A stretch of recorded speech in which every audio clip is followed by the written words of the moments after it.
Hello, people. Welcome to the show. Tonight, I'm going to discuss I'm going to discuss Mikey Scars, Mikey Dileonardo Scars. And as you know, he's an informant. Mikey Scars put a lot of people away. Um, a lot of people call him a rat as well as an informant because of the things he did, the lives he created, and the people he put away. He was one of the most successful informants in the history of the FBI. He put away 80 people, maybe more. And he probably wasn't even looking at a lifetime in prison. He was looking at, I'm not sure how much time he was looking at, but it wasn't a life term. He just decided in the end to rat. Okay. And then the main reason I'm showing him, because as you people know, he has a show.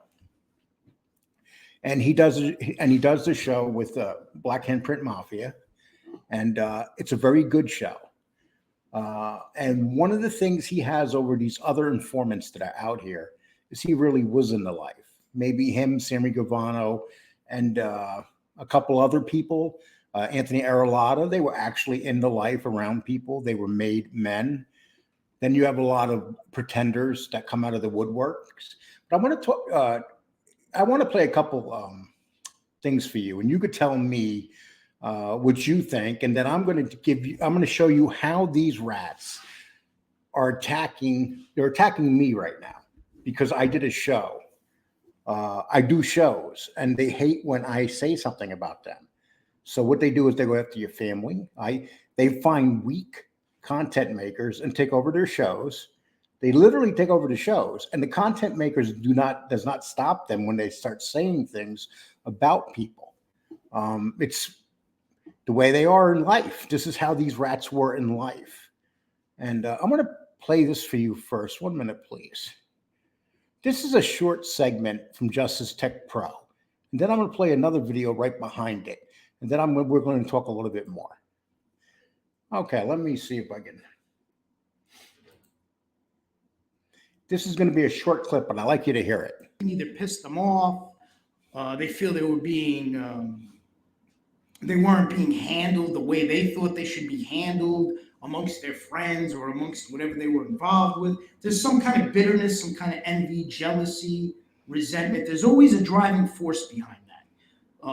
They'll make up maybe stories like, oh, I think somebody's trying to get me or kill me. And maybe they're not stories, I don't know. But there's always something driving that force is my point, right? It's never just a wake up one day and say, hey, you know what, I want to change my life. It's not until something happens that impacts their current lifestyle negatively that they start getting these thoughts, well, how do I get out of this, get back at people, and not have to be accountable at all, and avoid any kind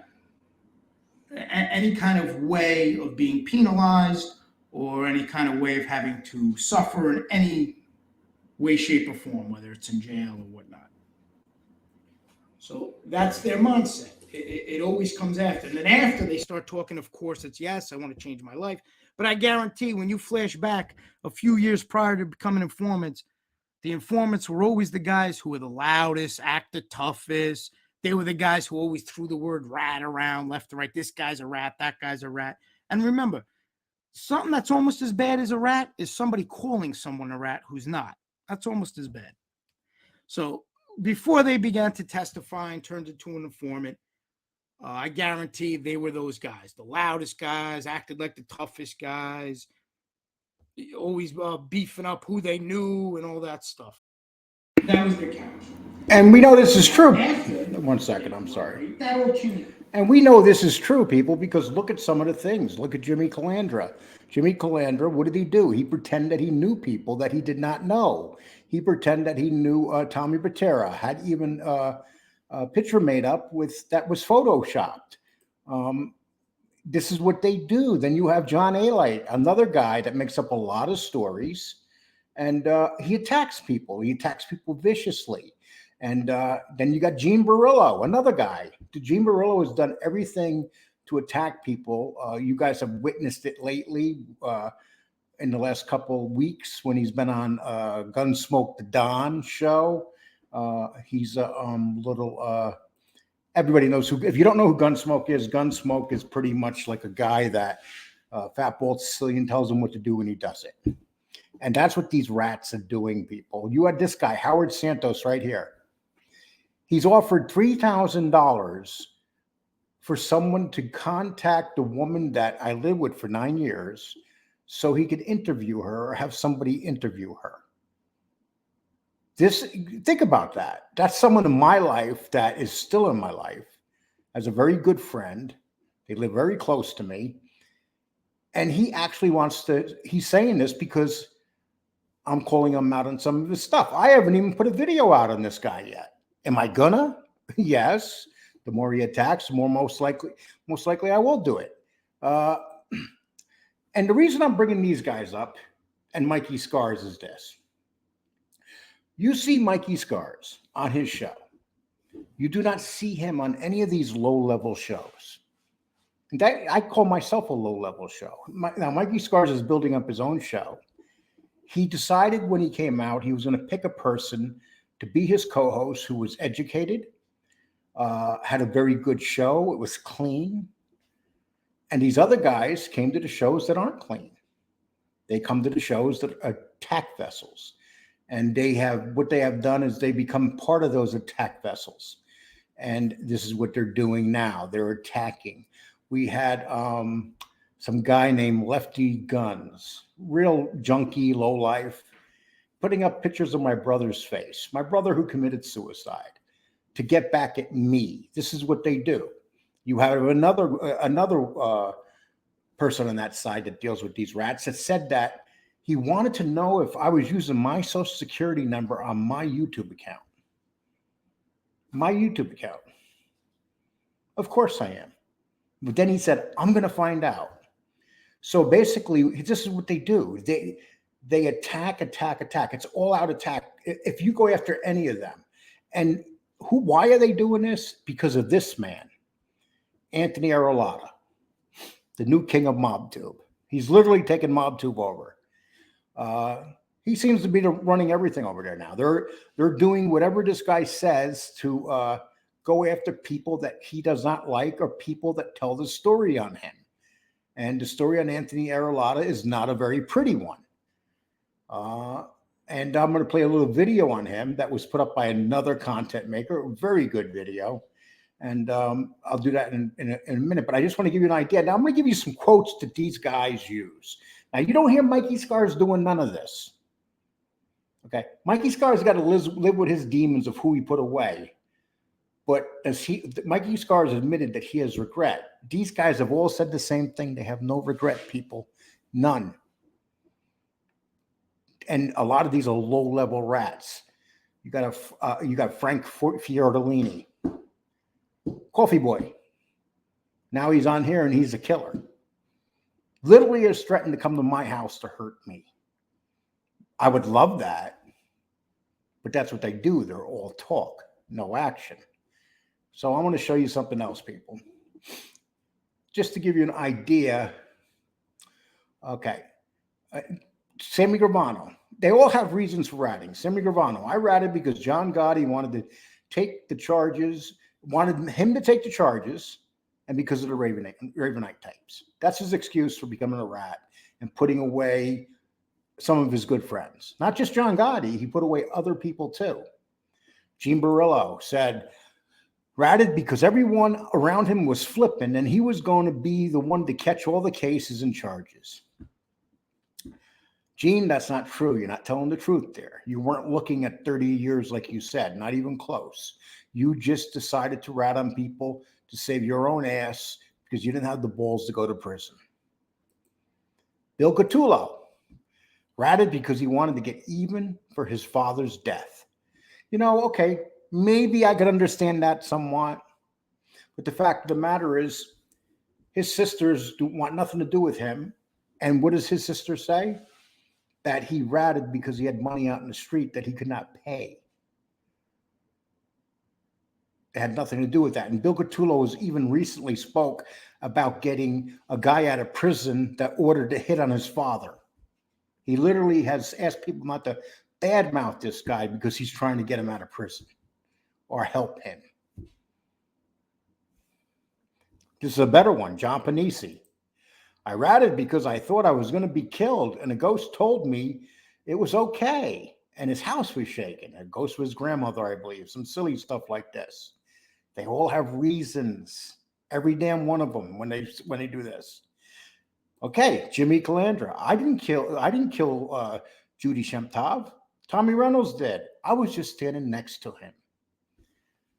See, people don't understand. Like, if you plan a robbery of a home and someone gets murdered, and you're standing next to the guy that pulls the trigger of the gun, you're as guilty as that guy. And this is just a small sample of what these guys say. We're going to move on a little bit, and I'm going to hit you with some material, video material. Okay, let's see. So Jimmy Calandra said that he's all about God. Now he's changed his life. You know, if that was true, that would be nice. It really would be. But there's a lot of evidence to show that that's not true. And I'm just going to play you a short segment of a video that was made by another podcaster. Rah, rah, rah. You got the guy Danny Trio, another fat fucking scumbag piece of shit. You know, Lee Cole, another piece of shit garbage can. I'm saying I don't know anything about fucking New York. Kidding me? He claims he's from New York, another piece of garbage can. That's what he is. So, I mean, you come on here. Look at this fucking MRE, this punk. Seriously, I would stick my fist in his ass. This motherfucker. Kidding me? Kidding me? What I would do to him, you see his face? I would fucking eat his face. His nose, I would chew on it. His ass, too, I would chew on it. I think I'm fucking kidding. Nah, bro. I don't think you're kidding. I would be on his face like white on rice. I know. He would be like the fucking elephant man when I'm done with him. I'm tired of these motherfuckers. I really am. And I tell legitimate people this. I tell detectives, cops, everything. I'm tired of these fucking punks. You know what I'm saying? Can you imagine that? In that video right there, that he calls me every name in the book. He calls Danny Trio every name in the book. He threatens to rape another man with his fist, amongst several other things. That's a man that says he's getting his life together and everything's okay. But that's the real rat. That's how these are the people they really are. Now I'm going to show you how much that these rats regret that they ratted. Okay. And I want you to watch this because at the end of one of the people in this video, in this little short, it's a short actually, is Mikey Scars. And see what he says that's different from the other guys. Do you consider yourself a rat? Absolutely not. Do you consider yourself a rat? I don't consider myself, no, I don't. I consider myself, Do you consider what you did snitching? Definitely not. Do you consider yourself a rat? You know what? How am I going to sit here and say I'm not when I did these things? But I'll tell you this much. Maybe I'm a rat with an excuse. This weak moment was me breaking down after I was broken, put on the shelf, with everything that was going on leading up to this. I had that weak moment. It sounds like I'll make it going easy on myself. I'll say what it really was. That was a fucking punk move. Wow. And I went and looked in the mirror in the bathroom afterwards, and I didn't like what I seen, but it was too late. And that's, again, what I have to live with. I just wanted you to see that to give you an idea, the difference, and this is why I put it on the thumbnail, the difference between Mikey Scars, who is a rat. He is an informant. I am not sticking up for him. But what I'm saying, that he's an informant that stays out of the way. He's an informant that does his own show. He works with one other person. And he does it, and it's a very solid show. And he's actually a real gangster. He is like Sammy Gravano, and unfortunately, even like Anthony Arillotta. But you'll see Anthony Arillotta out here doing the most treacherous things, saying things that just aren't true. This is what they do. They attack other people. So you have one podcast. Like when I was playing Jimmy, you heard, as he was talking about putting his fist up another man's behind, you heard Fatball Sicilian laughing. That's the mentality, people. That's the mentality of these people. And that's the mentality of the podcasters that they get to do their dirty work for them. Every night now, you'll see Frankie Fiordolini and Howard Santos, on the show every night. Like it's part of they're on all these shows over there now, every night. And these guys literally put men in prison, friends in prison. And they're out talking, pretending how tough they are, talking about the things they did, talking about coming to my house, coming to other people's houses. Do you hear Mikey Scars doing that? And the main reason I put Sammy Gavano up here is because Sammy Gavano attacks people all the time in his shows. He continuously attacks the Gottis all the time. And he talked about Alan Kaiser. He didn't tell the true story about how the kid was killed. He killed him. But he changed history. He changed the stories. That's what these rats are doing now. And it's funny because Justice Tech Pro said something that makes a lot of sense. And I never really thought about this. He said, you have to deal with these guys to really learn about these guys. And that's a bonus I had. I dealt with them. Once you deal with them, you feel dirty. You never want to deal with them again. Bill Catullo, I did an interview with. After that, he just went and started attacking me and my ex-partner, Danny, at that time. And he went to the other, that was it. Gene Barillo, same thing. Now he attacks me all the time because he's out there. He's doing things illegal and people report on it and he doesn't like it because he's in the middle of doing this. So people are platforming him to attack me and others. And there's certain shows that are attacking them. And then you have Anthony Arillotta, the new king of MobTube. Yes, he runs MobTube now. And it's a shame because the guy that should take credit for MobTube, that likes to take credit for MobTube, has literally let this man take over. And that's what they do. See, Anthony Arillotta has charisma. He knows how to talk. And he gets these guys to eat right out of their hands. They don't know any better. I'm going to play a video about Anthony Arillotta right now. It's a short video to give you an idea who Anthony Arillotta is. Is he smart? Yes. Are these people that he's dealing with smart? Some of them are intelligent, but not smart like him. They're not street like him. This is a guy that hustled the Genovese family and into killing the boss. So he's a schemer. He is what you call the ultimate schemer. And he schemed the mob into killing somebody. But okay, I'm going to pull something up here. Let's see.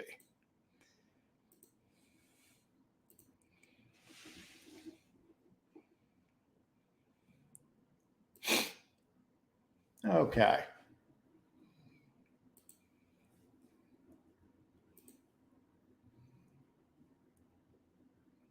Here we go, people. So Freddie Gius is out here, and he's tight with Anthony Arillotta, who's a rising star, kind of the protege of Big Al Bruno. Well, Anthony Arillotta, as the story goes, was ambitious. He went to New York, and the story is he got to sit down with the New York family and said, Big Al isn't kicking up the tribute that he should be kicking up back to New York City. Meaning the money, right? The money, right. It works like a pyramid scheme, the mob. And Anthony Arillotta was what was known as a great earner. He was smart and he was a good earner. And he convinced them that he should be the boss here. And the Big Al had to go. And he got the okay from New York. Freddie arranged it. Frankie Roach did it. And Big Al was dead. And Anthony Arillotta became a made man in a ceremony in New York City. And he became head of the Genovese crime family crew in Western Mass. And part of the reason that Freddie Gius ends up in prison is because Arillotta eventually turns on him, right? And this, yeah. And is this the connection to possibly to Bulger? Because as you said, Bulger was an informant. Yep. And Freddie Gius did not like informants, right? No, absolutely. And because Freddie was loyal to Anthony Arillotta. When they all got indicted, Arillotta said, I'll take a deal with the feds. And he gave evidence that Freddie masterminded the murder of Bruno, that Freddie helped to kill Gary Westerman, who was another low-level guy who was dating, I believe, Arillotta's wife's sister and was supplying her with drugs. This came out in the trial and things, and he wanted him out of the picture. And they did it, and they buried him in Agawam. You broke the story of Westerman, I broke the story of that because I found out that his car had been discovered in a supermarket parking lot in West Springfield. The state police had it. It was covered with dust for fingerprints. Nobody knew where Gary was, and everybody knew it had something to do with the mob. And that was the focus of all organized crime investigation. And then, boom, a few weeks later, Al Bruno's murdered. Well, Arillotta turns on Freddie, and Freddie is going to spend the rest of his life in jail. Well, was prior to this. And he hates rats. And what I learned about Freddie when I was reporting on him, Freddie had kind of a strange upbringing. He was separate. Freddie and Ty were separated from their parents. And I'm not a psychologist, but that's often the MO of those in organized crime and in gangs. They're looking for a family. They find a family structure and they're incredibly loyal.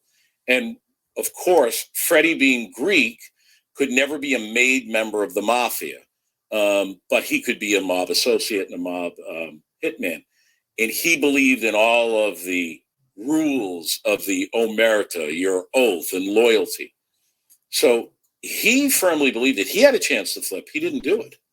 That he could have flipped and flipped onto Anthony, but he didn't.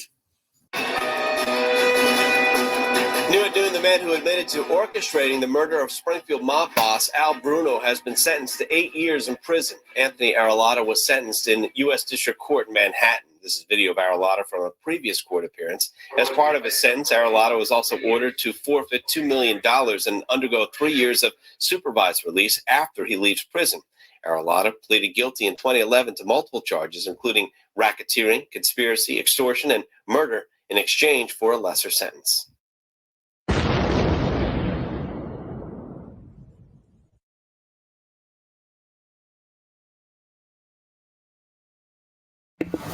Okay, people, that is learned at the greatest 1 minute, please.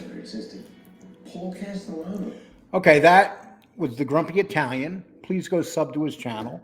That was his work, and I got that off of Justice Tech Pros. Please go sub to Justice Tech Pros channel.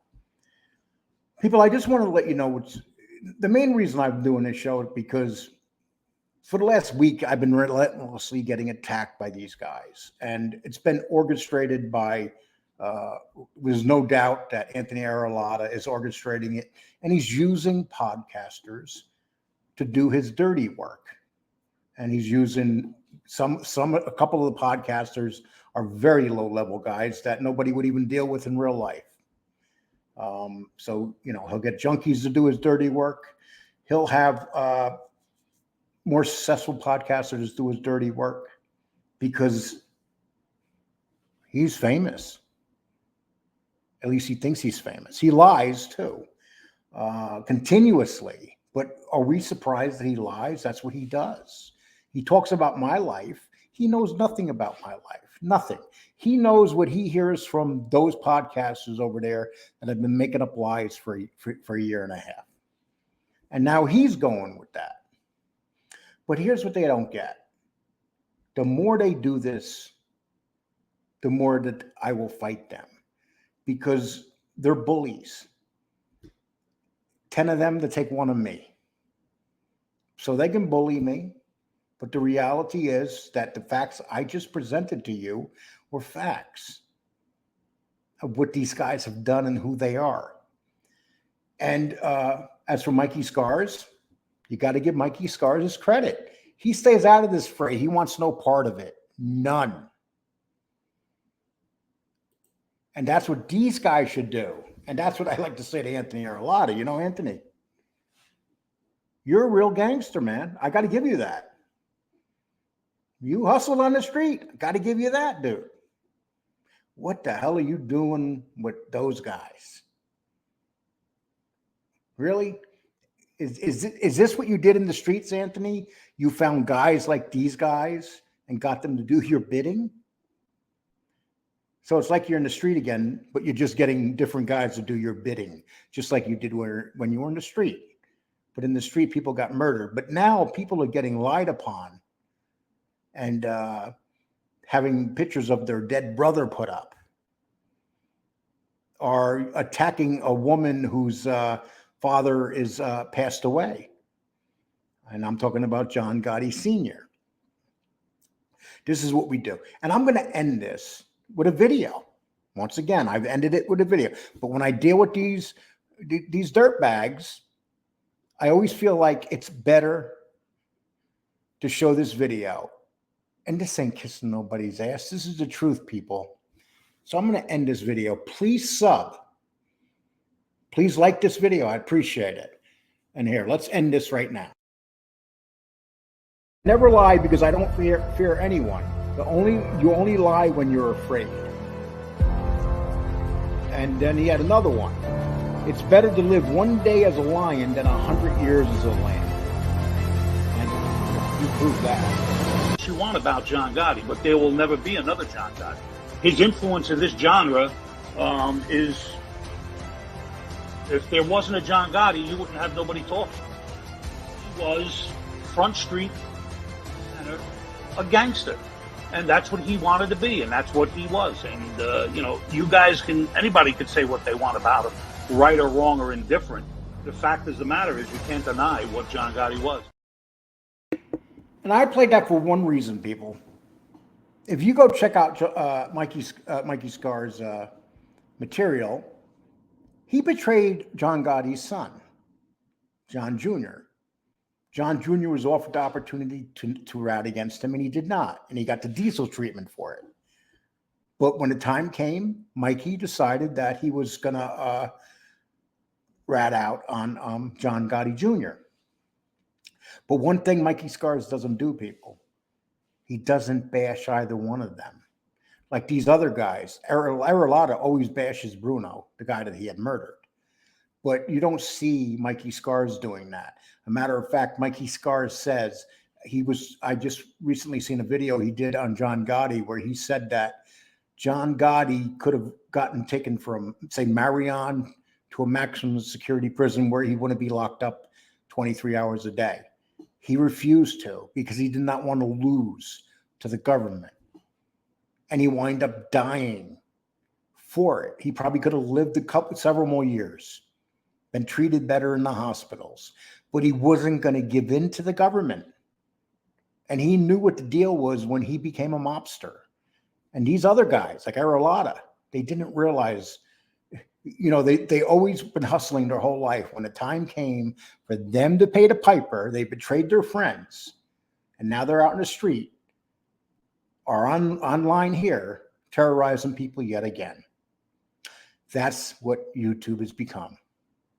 People, please like this video once again. I hope that you enjoy this. Just a nice 30-minute video. And once again, I am in no way sticking up for Mikey Scars. He put people in prison. He should be in prison. He didn't do his time like a man. That's reality. He'd probably be out of prison by now if he didn't testify. But the fact of the matter is, he has to live what he did. I don't have to live what he did. But these other guys, these other informants that are coming after people like me that call them out, they need to be called out. Take care, people. Have a nice one.